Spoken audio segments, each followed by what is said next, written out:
Dito sa amin, ilang taon na job order pa din po. Well, friends, ito yung comment ng ating viewer sa Q&A with Proof AMN. Bigyan natin ng magandang sagot or feedback sa videong ito. It's about job order employees. Alright? So may research tayo na ginawa and source of information natin is galing sa COA DBM Joint Circular. Alright?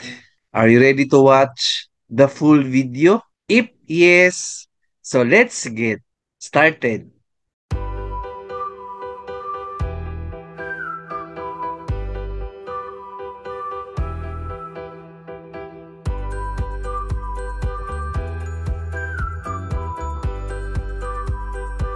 COA DBM Joint Circular number 2 series of 2020. It's about updated rules and regulations governing job order employees in the government. Number 2, government agencies are authorized to enter into service contracts with other government agencies, private firms, non-government agencies, or individuals for services related or incidental to their respective functions and operations, whether on a part-time basis or full-time basis.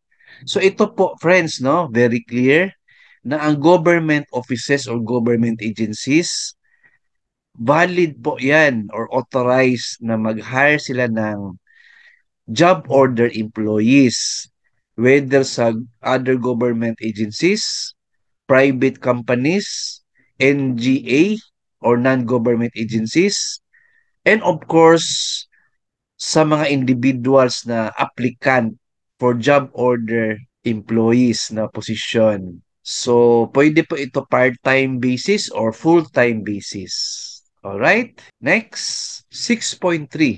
Government agencies may hire JO workers or job order workers subject to the following conditions. Number one, the services of a JO worker is either paid according to an agreed contract amount for the piece of work or on a daily wage basis. So simply said, friends, may contract po, no, yung job order worker.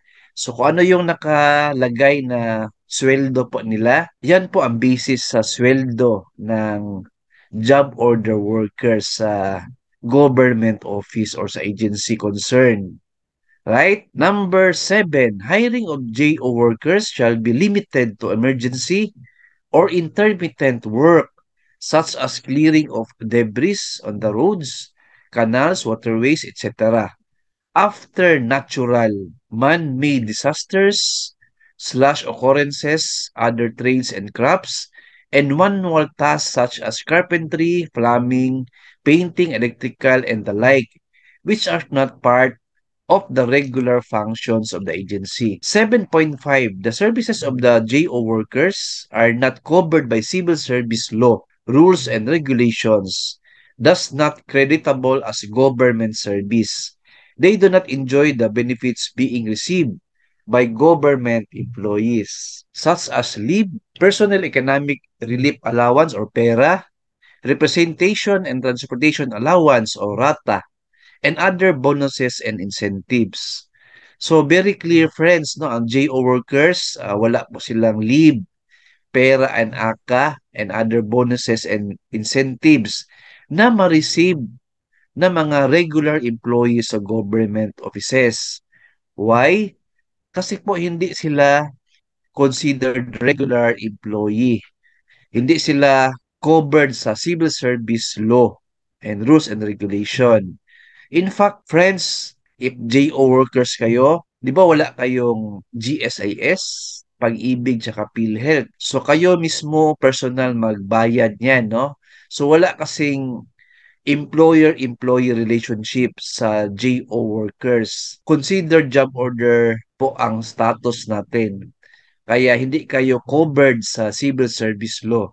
As a result, wala kayong bonus, leave, and other benefits. 11.3. The existing qualified JO workers shall be considered for appointment by the government agencies to their vacant positions.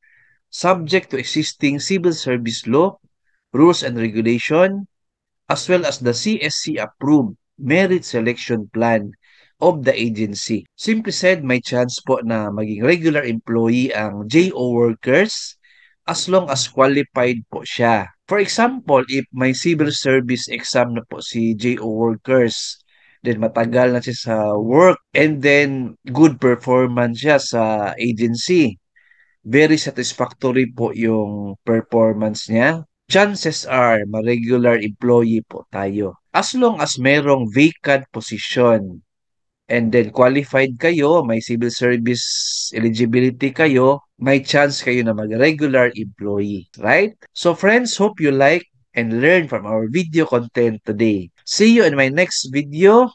Please like, share this video, and subscribe my YouTube channel.